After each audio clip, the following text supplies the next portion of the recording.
Hello students, आज की इस वीडियो में आज मैं आप लोगों को लेखा शास्त्र के अध्याय 6 के 6.5 साधारण रोकड़ बही को बताने वाला हूं। तो चलो वीडियो को स्टार्ट करते हैं। साधारण रोकड़ बही क्या होता है? जिस प्रकार रोकड़ बही की प्रविष्टि रोकड़ खाते के समान होती है, उसी प्रकार खतौनी भी रोकड़ खाते की खतौनी के समान होता है। अर्थात जो खाते रोकड़ बही के नामे पक्ष में लिखे जाते हैं, उन्हीं खाते में उतनी ही राशि रोकड़ खाते में जमा पक्ष में लिखी जाती है। अब यहाँ पे मैं आपको थोड़ा सा बता देता हूँ। जब भी आप नाम या नामे सुनोगे तो आपको क्या क्या पता होना चाहिए कि ये डेबिट है ना। डेबिट का मतलब क्या होता है? आप अपने खाते से पैसा निकाल रहे हो, यही कहते हैं। और जब भी आप जमा नाम सुनते हो, ठीक है, जमा, तो जमा क्या है? आप पैसा जाके जमा कर रहे हो, मतलब सीआर, क्रेडिट हो रहा है। तो आपको इतना पता होना चाहिए। कई बार क्या होता है, प्रश्न जो है, जैसे आप हिंदी मीडियम वाले हैं, तो हिंदी मीडियम वाले हैं तो आप इसे डेबिट क्रेडिट से पढ़े हैं, तो डेबिट क्रेडिट पढ़ा है, लेकिन नामे और जमा आपको पता नहीं है, क्योंकि आपने नामे और जमा को नहीं पढ़ा है। लेकिन प्रश्न आ गया है, नामे और जमा से आ गया है, तब आपको उस समय थोड़ा सा डाउट हो सकता है कि ये नामे क्या है, जमा क्या है। तो मैं आपको बता दूं कि नाम जो है या नामे जो कह रहा है वो डेबिट ही है, और जमा कह रहा है वो क्रेडिट ही है। ठीक है, क्लियर हो गया। तथा रोकड़ बही में जमा पक्ष में लिखे गए हो, उन्हीं खाते में रोकड़ खाते का नाम पक्ष में लिखा जाता है। हाँ, रोकड़ बही के प्रारंभिक एवं अंतिम शेषों को फिर अन्य किसी खाते में नहीं लिखा जाता है। साधारण रोकड़ बही से तात्पर्य ऐसी रोकड़ बही से है जिनमें केवल रोकड़ का हिसाब रखा जाता है, जिनमें सिर्फ और सिर्फ रोकड़ का हिसाब रखा जाता है। ठीक है, अब मैं आपको यहाँ पे प्रारूप बताने वाला हूँ। तो देखो, रोकड़ बही का प्रारूप है ना। तो रोकड़ बही के प्रारूप में दो पक्ष होते हैं। पहला पक्ष क्या रहेगा? पहला पक्ष जो है ये डेबिट को प्रदर्शित करेगा। देखो डीआर लिखा है ना, डेबिट, विकलन, ठीक है। और साधारण ये रोकड़ बही है, इसका मतलब क्या है? दोनों में मतलब समाकलन और विकलन विकलन दोनों रहता है, मतलब डेबिट क्रेडिट दोनों रहता है, आपको पता है ना। तो यहाँ पे ये साधारण रोकड़ बही है, तो दोनों ही एक ही, जैसे खाता रहता है ना, तो देखना डेबिट क्रेडिट रहता है ना, वैसे ही यहाँ भी एक ही खाते में दोनों पक्ष होते हैं। जैसे डेबिट भी है और दूसरे साइड देखो ये रहा क्रेडिट, मतलब समाकलन। ठीक है, दोनों ही है। देखो इसमें भी दिनांक है, इसमें भी दिनांक है, इसमें भी विवरण है, इसमें भी विवरण है, इसमें भी प्रसारण संख्या दिया है, इसमें भी प्रसारण संख्या, मतलब वाउचर नंबर। ठीक है, ये खाता पृष्ठ संख्या, ये भी खाता पृष्ठ संख्या, फिर ये अमाउंट, और यहाँ भी देखो अमाउंट दिया हुआ है। क्लियर है? चलो अब यहाँ पे जो दिनांक, विवरण, प्रसार संख्या, खाता पृष्ठ संख्या और राशि, इसके बारे में थोड़ा सा स्पष्टीकरण देख लेते हैं।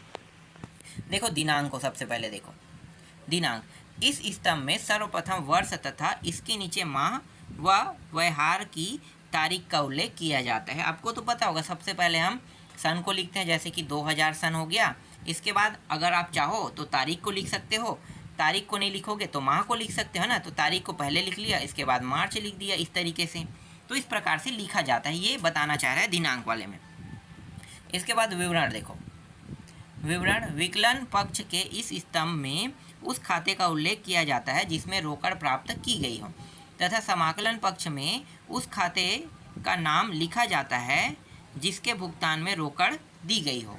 विकलन पक्ष में खाते के नाम के साथ टू, देखो खाते के नाम के साथ टू, एक चीज़ मैं यहाँ पे बता देता हूँ, इसे जब आप पढ़ोगे तो आपको ढंग से समझ में नहीं आएगा। ये विवरण का मतलब क्या होता है, मतलब विवरण का मतलब क्या होता है, मैं बता देता हूँ। देखो विवरण जो पक्ष होता है उसमें हमेशा जब भी आप किसी चीज़ को क्या करोगे, डेबिट करोगे, है ना, डेबिट। तो डेबिट करोगे तो हमेशा हिंदी में आपको लिखना है से, और अंग्रेजी में अगर आप उसको लिखते हो तो टू लिखना है, ये कहना चाह रहा है। ठीक है, विवरण में। और जब आप किसी चीज़ को क्या कहते हो, क्रेडिट करते हो, और क्रेडिट करते हो तो उस समय आपको क्या लिखना है, अंग्रेजी में लिखते हो तो बाई, और हिंदी में लिखते हो तो को लिखना है, ये कहना चाह रहा है विवरण में। ठीक है, जो भी चीज़, जैसे मोहन से आपने क्या किया, माल खरीदा, तो मोहन से लिखोगे माल खरीद रहे हो, लेकिन बेच रहे हो तो मोहन को लिखोगे ना। तो को शब्द आ गया मतलब वो क्रेडिट हो गया, और से शब्द आ गया मतलब डेबिट हो गया, ये विवरण बताना चाह रहा है। इसके बाद प्रमाणक संख्या। प्रमाणक संख्या क्या होता है? जब भुगतान में रोकड़ प्राप्त की जाती है तब इसके प्रमाणक स्वरूप भुगतानकर्ता को रसीद दी जाती है। याद रखना, हमेशा रसीद में बिल और वाउचर नंबर रहता है, लेकिन हम उनका उपयोग नहीं करते हैं, रहता है, करते नहीं हैं। देखना, जो कार्बन कॉपी रहता है ना, अब तो प्रिंटेड वाला आ गया है, तो प्रिंटेड वाला में बिल वाउचर नंबर को हटा देते हैं, लेकिन पहले क्या था, कार्बन कॉपी देते थे ना, मतलब एक कार्बन कॉपी होता था और एक मेन पेज होता था। तो देखना, उसमें संख्या लिखा रहता है ऊपर में, वही उसका क्या है, प्रमाणक संख्या है, वाउचर नंबर। इसी तरह जब रोकड़ भुगतान में दी जाती है तब प्रमाणक स्वरूप भुगतान प्राप्तकर्ता से रसीद प्राप्त की जाती है। प्राप्त रसीद पर संख्या अंकित की जाती है, यही संख्या प्रमाणक संख्या स्तंभ में लिखी दी जाती है। ठीक है, ये बताना चाह रहा है, तो जो मैंने अभी बताया वही चीज़ है। इसके बाद खाता पृष्ठ संख्या देखो, इस स्तंभ में खाता बही को उस पृष्ठ संख्या को लिखा जाता है जिस पर संबंधित खाते को खोला गया है। ठीक है, जिस पे संबंधित खाते को खोला गया है, जब मान लो उसका पृष्ठ संख्या कितना है, जैसे आप एक कॉपी को खोलते हैं उसका पृष्ठ संख्या रहता है ना, जैसे वहाँ पे दिया है 50, 60, 70 जो भी, तो उसी पृष्ठ संख्या को वहाँ पे लिखना है। अगर नहीं दिया है, अगर एक ही पेज में हो तो लिखने की ज़रूरत नहीं है। इनका कहने का मतलब ये है। राशि, इस स्तंभ में सौदे की रकम लिखी जाती है। तो भाई पैसा तो जानते हो, राशि को हमेशा, मतलब राशि के साइड में जितना भी आप लेन देन करोगे उसको तो लिखोगे ही लिखोगे, और ये काफ़ी महत्वपूर्ण टॉपिक है। हम हमेशा 3 चीज़ लिखते हैं, एक तो दिनांक लिखते हैं, दूसरा है विवरण लिखते हैं, और एक तीसरा है राशि। हालांकि आप प्रसारण संख्या लिखो या ना लिखो, लेकिन दिनांक, विवरण और राशि रहता है, और इसके अलावा खाता पृष्ठ संख्या को भी नहीं लिखा जाता है। मतलब वाउचर नंबर, प्रसारण संख्या, खाता संख्या, इसको खाता पृष्ठ संख्या को नहीं लिखा जाता, लेकिन 3 इंपॉर्टेंट होता है ना। आगे देखो, अगला है रोकड़ बही में लेखा करने के नियम। रोकड़ बही में केवल नगद व्यवहारों का लेखा किया जाता है, अतः रोकड़ बही में रकम प्राप्त व भुगतान करने हेतु प्रविष्टि की जाती। समस्त नगद प्राप्तियों को विकलन पक्ष में तथा समस्त नगद भुगतानों को समाकलन पक्ष में लिखा जाता है। इस नियम को ध्यान में रखकर ही रोकड़ बही में व्यवहारों को लिखा जाता है। रोकड़ बही की बाकी निकालना मतलब शेष, इसको कैसे बनाते हैं, तो यहाँ पे 4 टॉपिक दिया है। देखो 4 टॉपिक दिया है, तो चारों टॉपिक को पढ़ने की ज़रूरत नहीं, मैं आपको थोड़ा सा बता देता हूँ। देखो, रोकड़ बही में बाकी निकालते कैसे हैं, तो थोड़ा सा समझते हैं। और यहाँ पे 1 मिनट, सीधा मैं उदाहरण के एक टॉपिक को दिखा देता हूँ। देखो, रोकड़ बही में क्या होता है, जब भी आप रोकड़ बही करोगे ना, तो रोकड़ बही में जब डेबिट के पक्ष को उठाओगे तो हमेशा शेष को, जो आगे में जो डेट दिया है, जैसे कि ये मार्च चल रहा है ना, तो मार्च चल रहा है, तो मार्च से शुरू हो रहा है, तो 1 मार्च से शुरू हो रहा है, तो हमेशा शेष राशि क्या रहेगा, 1 मार्च रहेगा। ठीक है, यहाँ पे अप्रैल दे दिया है, 1 अप्रैल नहीं रहेगा, 1 मार्च रहेगा, याद रखना 1 मार्च। और जब भी आप, मतलब शुरू डेट को लिखा जाता है, इसके कहने का मेरे कहने का मतलब है, और ये जो टॉपिक कहना चाह रहा है वो मैं बताना चाह रहा हूँ कि शुरू के डेट को लिखा जाता है, लेकिन जब आप क्रेडिट या समाकलन करते हैं तो अंतिम डेट को लिखा जाता है, महीने के आखिरी तारीख को। महीने का आखिरी तारीख क्या होता है, जैसे मार्च है तो 31 मार्च रहेगा। अगर अप्रैल तक के जा रहा है जो भी ट्रांजेक्शन है, तो अप्रैल के 30 तारीख को लिखा जाएगा, है ना। और मार्च क्लोजिंग है तो मार्च को लिखा जाएगा। तो देखो मार्च में क्लोजिंग हो रहा है, इसलिए इस साइड में देखो समाकलन के साइड में क्या किया है, 31 तारीख को। ठीक, ये आपको समझ में आया, ये कहना है यही चाह रहा है। जो यहाँ पे ये पूरा टॉपिक आपको ये जो पूरा टॉपिक है ना, जब आप इसको पढ़ोगे तो जो मैंने बताया वही चीज़ कहना चाह रहा है। तो पढ़ने की ज़रूरत नहीं, जितना समझ सकते उतना समझो, ज़्यादा अच्छा है। क्योंकि पढ़ने वाले टॉपिक में क्या होता है, आप रटोगे, और रटोगे तो समझे तो ठीक है, समझोगे नहीं तो आपको याद नहीं रहेगा, क्योंकि रटा हुआ टॉपिक ज़्यादा समय तक याद नहीं रहता है, समझने वाला टॉपिक लंबे टाइम तक याद रहता है। चलो आगे देखो, इसके बाद, हाँ ये तो मैंने पूरा बता दिया ना, सीधा उदाहरण आते हैं। अब उदाहरण से और थोड़ा स्पष्टीकरण कर लेते हैं, मतलब स्पष्ट आपको समझ में आएगा। तो देखो, ये 1 मार्च से 25 मार्च तक के हैं। तो 1 मार्च को देखो, रोकड़ से व्यापार प्रारंभ किया, कितने का, 10,000 का। 3 मार्च को नगद माल बेचा। 7 तारीख को मशीन खरीदा 3,000 रुपये का। 11 तारीख को माल बेचा। फिर 18 तारीख को इन्होंने राम को माल बेचा, कह रहा है ना, 500 रुपये का। राम से रोक मिली, रोक मतलब उसे छूट दी गई कह रहा है। ठीक है, तो 490 रुपये का इसे रोक मिली। मतलब पैसा मिला बता रहे हैं ना, रिसीव हुआ, ठीक है। रोक मिली मतलब पैसा उसके पास आया, और इसमें 10 रुपये छूट भी मिला, ठीक है। अंतिम देखो, फिर वेतन 25 तारीख को 200 रुपये, ठीक है। अब इसके लिए हम क्या बनाने वाले हैं, रोकड़ बही बनाने वाले हैं। तो देखो रोकड़ बही, देखो अब रोकड़ बही को देख लेते हैं ना। तो रोकड़ बही देखो कैसे बनाना है, एकदम ध्यान से समझना है, काफ़ी इंपॉर्टेंट होता है।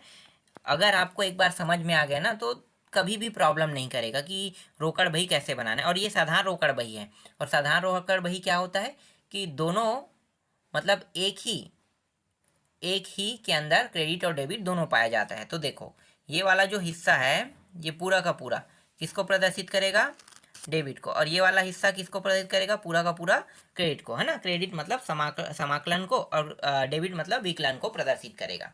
तो चलो स्टार्ट करते हैं। देखो 1 मार्च को रोकड़ से व्यापार प्रारंभ किया कह रहे हैं, है ना। तो रोकड़ से व्यापार प्रारंभ किया, इसका कहने का मतलब क्या है कि जब मैं अगर मैं एक व्यापार प्रारंभ करूंगा तो इसके लिए पैसे लगाऊंगा, और पैसा कहाँ से आएगा, पूंजी, है ना। तो 10,000 रुपया मेरा क्या है, पूंजी है। तो 10,000 रुपया मेरा पूंजी है, तो इसीलिए इसे पूंजी खाता से कहते हैं, ठीक है। इसीलिए इसे पूंजी खाता से कहते हैं। से क्यों लगा है आपको पता है ना, से हमेशा डेबिट के साइड को प्रदर्शित करेगा, और को यहाँ पे जो लगा है वो हमेशा क्रेडिट के साइड को प्रदर्शित करेगा। तो 10,000 रुपये पूंजी खाता से मैंने लिख दिया, ठीक है। अगला डेट जाते हैं। अगला डेट है नगद माल खरीदा, खरीदने की बात कर रहे हैं। तो 3 तारीख को माल खरीद रहे हैं, खरीदना मतलब क्रय करना, इसीलिए यहाँ पे क्या लिखा है, क्रय खाता से लिखा है, ठीक है। क्रय खाता को लिखना है, ठीक है, से नहीं लिखना है, क्रय खाता को लिखना है।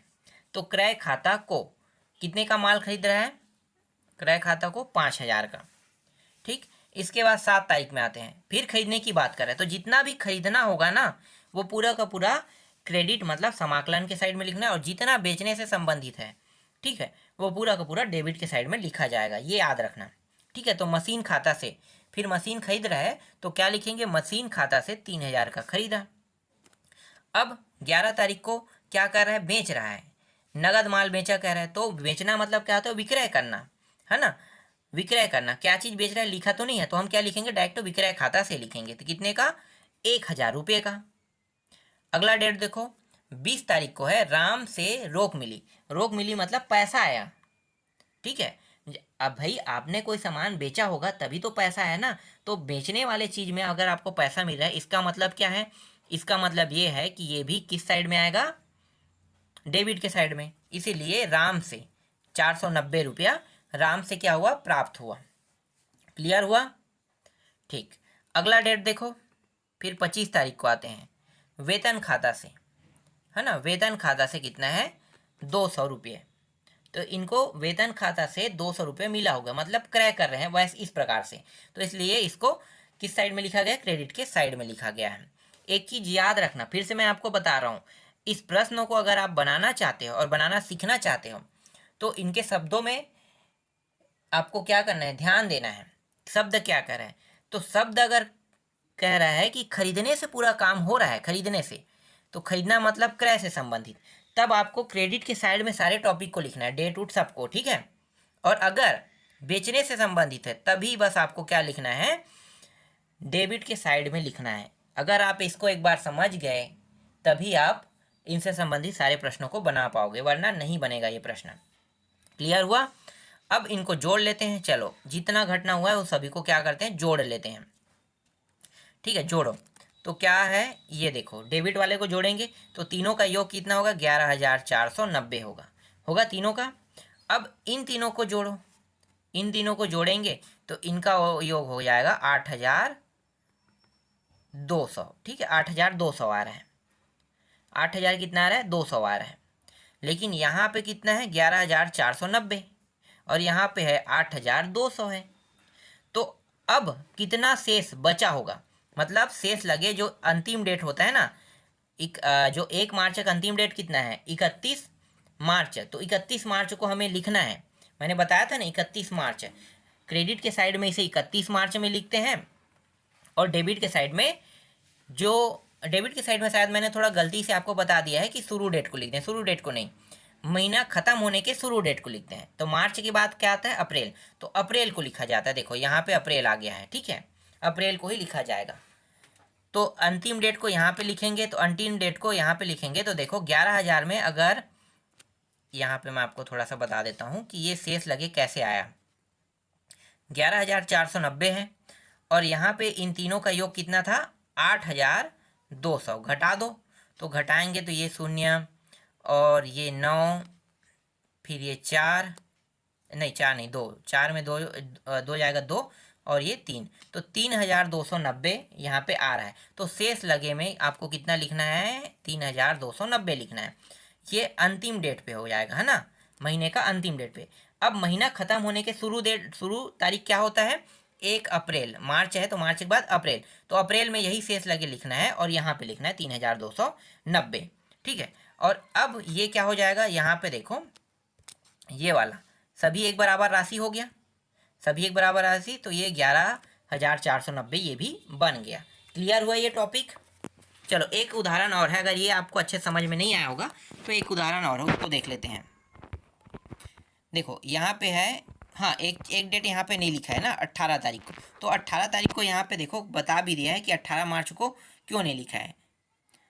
उधार व्यवहार है, अतः इसकी प्रविष्टि नहीं होगी। मतलब जो भी नगद में खरीदा जाएगा, नगद पैसा मिलेगा, बस उनको इसमें लिखना है। अगर नगद में नहीं मिलता, उधार में होता है, तो उसको आपको नहीं लिखना है, ये कह रहा है। इसके बाद देखो दूसरा उदाहरण क्या है।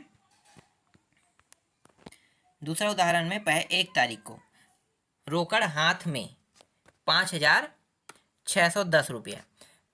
5 तारीख को मोहन से रोकड़ प्राप्त हुई 2,100 रुपये।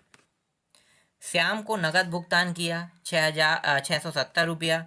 नगद विक्रय 2,600 रुपये का। बैंक में रोकड़ जमा 3,500 रुपये का। माल नगद खरीदा 1,800 रुपये का। फर्नीचर खरीदा व नगद भुगतान किया 2,300 रुपये का। और किराया नगद दिया 1,200 रुपये का। तो चलो अब इसके लिए भी रोकड़ बही बनाते हैं। तो देखो इसका जो रोकड़ बही है यहाँ पे पूरा का पूरा अंग्रेजी में लिख दिया गया है ना, अंग्रेजी में लिखा है, लेकिन मैं आपको बताते चलूँगा हिंदी में, आपको पूरा समझ में आ जाएगा। सबसे पहले 1 अप्रैल को, है ना, 1 अप्रैल को इन्होंने क्या किया? रोकड़ हाथ से, मतलब ये आप कह सकते हो कि इसके हाथ में कितना है? 5,610 रुपया है, ठीक है। तो इसको हम क्या कहेंगे? 5,610 रुपये। इसका मतलब है हमारे पास बैलेंस है, पैसा है ना, हमारे पास रोकड़ है। बैलेंस क्या कह सकते हैं? रोकड़ कह सकते हैं। हिंदी में हम इसे रोकड़ खाता से कहेंगे। क्या कहेंगे? रोकड़ खाता से। बैलेंस यहाँ पे देखो अंग्रेजी में क्या लिखा है?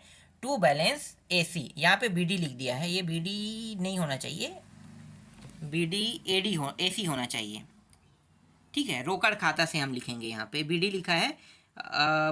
BD बैलेंस भी तो बोलते हैं ना, तो BD, ये BD का मुझे मतलब समझ में नहीं आया BD क्यों लिखा है। चलो मैं यहाँ पे आपको बैलेंस खाता से ही लिख देता हूँ, मतलब बता देता हूँ ना। तो आप इसको रोकड़ खाता से इस तरीके से हिंदी में लिख लेना, दिक्कत नहीं होगा, ठीक है। हिंदी में लिखोगे तो रोकड़ खाता से कितना है भाई? रोकड़ हमारे पास पैसा है 5,610 रुपया है, ठीक है। अगला डेट देखते हैं। तो 5 तारीख को मोहन से रोकड़ प्राप्त हुई, 5 तारीख को। तो 5 तारीख को कब पैसा प्राप्त होगा भाई? जब आप कोई सामान बेचोगे तब प्राप्त होगा, है ना, सामान बेचने पर ही पैसा प्राप्त होगा। तो ये बेचने से संबंधित हो रहा है, तो किस साइड में रहेगा? क्रेडिट की डेबिट?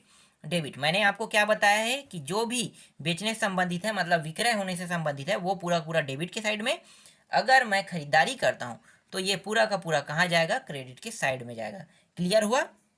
तो ये पैसा मुझे प्राप्त हो रहा है किसी के माध्यम से, तो मैंने कोई सामान बेचा है, ये समझ के आपको क्या करना है? इसको डेबिट के साइड में लिख लेना है, विकलन के साइड में लिख लेना है। तो किससे प्राप्त हो रहा है? मोहन से, ठीक है। तो इसलिए हमने यहाँ पे क्या लिखा है? मोहन से लिख दिया। कितना प्राप्त हुआ? 2,100 प्राप्त हुआ। क्लियर हुआ? ठीक है। अब कोई सामान बेच रहे हैं, कोई सामान बेच रहे हैं, सामान 15 तारीख को बेच रहे हैं, तो नगद विक्रय, यहाँ पे नगद विक्रय कह दिया है, इसका मतलब है सेल, ठीक है। तो यहाँ पे आप लिख कह सकते हो हिंदी में इसे विक्रय खाता से। क्या लिख सकते हो? विक्रय खाता से, ठीक है, विक्रय खाता से। तो विक्रय खाता से आपने कोई सामान बेचा, तो उसके जगह पैसा कितना मिला? 2,600 रुपये, ठीक, 2,600 रुपये। इसके बाद अगला डेट देते हैं 25 तारीख को। तो 25 तारीख को क्या हो रहा है? बैंक से रोकड़ जमा किया। अब देखो बैंक से रोकड़ क्या कर रहे हैं? जमा कर रहे हैं, ठीक है। तो बैंक से रोकड़ जमा किया कह रहा है, इसका मतलब क्या है कि अगर आप पैसा बैंक से रोकड़ जमा करते हो, इसका मतलब आप पैसा क्या कर रहे हो, पैसा आप निकाल रहे हो, है ना। एक और होना चाहिए डेट, यहाँ पे कोई डेट छूट गया है क्या? हाँ, एक डेट छूट गया था, श्याम को नगद भुगतान किया, श्याम को नगद भुगतान। तो देखो अब क्या कर रहे हो, आप पैसा दे रहे हो, मतलब कोई सामान खरीद रहे हो, 10 तारीख का है, 10 तारीख छूट गया था ना, तो 10 तारीख को श्याम से कह रहे हैं ना, तो श्याम से आप क्या कर रहे हो, श्याम को आप क्या कर रहे हो, पैसा दे रहे हो, है ना। तो हिंदी में आपको क्या लिखना है, श्याम को, हिंदी में श्याम को लिख देना है। और श्याम को आप पैसा दे रहे हो, इसका मतलब ये है कि आप सामान को क्या कर रहे हो, खरीद रहे हो, इसीलिए यहाँ पे 610 रुपये क्या है, श्याम को लिखना है, ठीक है। इसके बाद 25 तारीख पे आते हैं। 25, बैंक में रोकड़ जमा किया। भाई बैंक में रोकड़ जमा किया मतलब आप फिर से पैसा किसको दे रहे हो, बैंक को दे रहे हो, ठीक है, बैंक को दे रहे हो। तो बैंक में जमा कर रहे हो मतलब बैंक को दे रहे हो, इसका मतलब ये है कि आप कोई सामान खरीद रहे हो, इस प्रकार से ही ये प्रक्रिया हो रहा है। इसीलिए यहाँ पे 3,500 रुपये क्या है, क्रेडिट के साइड में है, ठीक है। फिर यहाँ पे अगला जो है 28 माल खरीदा, फिर खरीदने की बात आ रहा है तो क्रय खाता से लिखना है, कितना, 1,800 रुपया।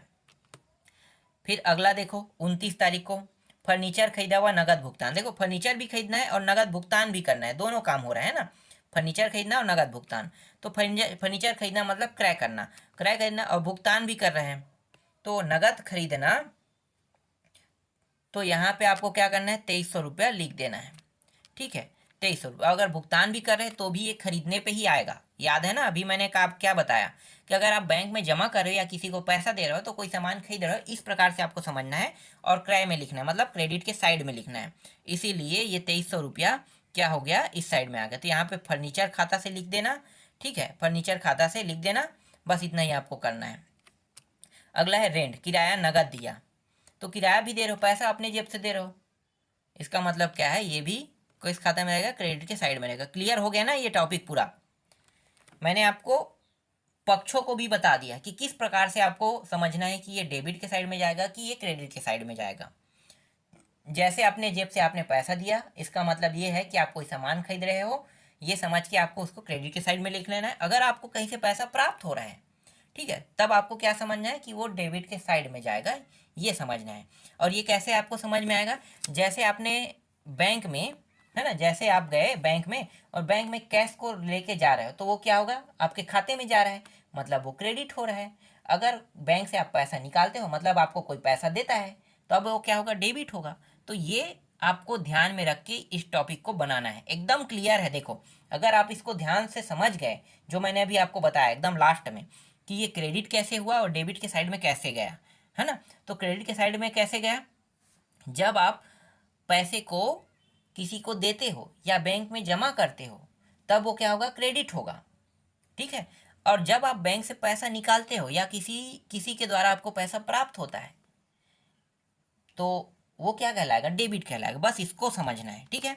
अब इन तीनों का योग कर देते हैं, योग करेंगे कितना आएगा, 10,318 आ गया, ठीक है। अब यहाँ पे इन सभी को योग करो, बस इसको छोड़ दो, ठीक है। तो इन सभी का योग करेंगे तो कितना आ जाएगा, इन सभी का योग करने पे, देखो इन सभी का योग करने पे आ रहा है ये 0 और ये 7 और 4 11, है ना। तो एक बार और जोड़ ले, नहीं नहीं ये इसको बस छोड़ देना है, तो 7 रहेगा, ठीक है, 7 हो गया।